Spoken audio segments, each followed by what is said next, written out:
BNP নির্বাচনী ইশতেহারই হচ্ছে জনগণের ইশতেহার। এই যে পিঙ্ক কালারের যে বাসের কথা বর্তমান এটাকে একটা যুগোপযোগী সিদ্ধান্ত হয়েছে।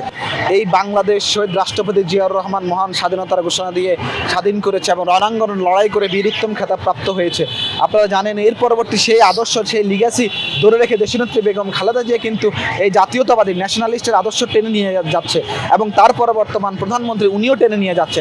দেখুন এই যে বিভিন্ন উদ্যোগ কিন্তু একটা সময় শহীদ রাষ্ট্রপতি জিয়াউর রহমানই গ্রহণ করেছে, নতুন নতুন উদ্যোগ দেশ গঠনের ক্ষেত্রে, দেশের কল্যাণের ক্ষেত্রে।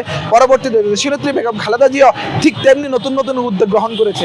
এই যে পিঙ্ক কালারের যে বাসের কথা বর্তমান এটাকে একটা যুগোপযোগী সিদ্ধান্ত হয়েছে। অনেক সময় আমরা দেখেছি নিরাপত্তাহীনতায় কিন্তু অনেক মা বোন ভোগে এবং আমরা দেখেছি চলন্ত বাসে কিন্তু অনেক দর্শনের ঘটনাও ঘটেছে।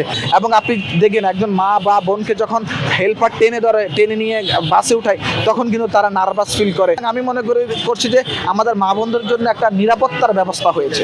যখন বাংলাদেশ জাতীয়তাবাদী দলকে আপনার ভোটের অধিকার প্রয়োগের মাধ্যমে রাষ্ট্র পরিচালনার দায়িত্ব দিয়েছে তখনই জনগণ প্রমাণ করেছে এই 31 দফা প্লাস বিএনপি নির্বাচনী ইশতেহারই হচ্ছে জনগণের ইশতেহার।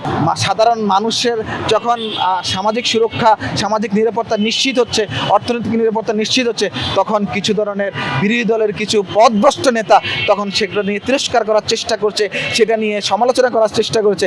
এবং আমরা মনে করি যে একটা আমদানি নির্ভর, একটা ঋণ নির্ভর, একটা বিদেশি সহযোগিতা নির্ভর অর্থনীতিকে কীভাবে রক্ষা করা যায় সেই রক্ষার জন্য যেভাবে বর্তমান সরকার কাজ করছে, আপনি দেখেন কর্মসংস্থান সৃষ্টির জন্য বিদেশে কথা বলছে, শিক্ষা খাতে আপনার পর্যাপ্ত বাজেট বাড়িয়ে দিয়েছে, আপনার মানুষের বেসিক নিডসের জায়গাগুলো ধরে ধরে কাজ করছে। আমরা সবাই ঐক্যবদ্ধভাবে সরকারের সারথি হবে।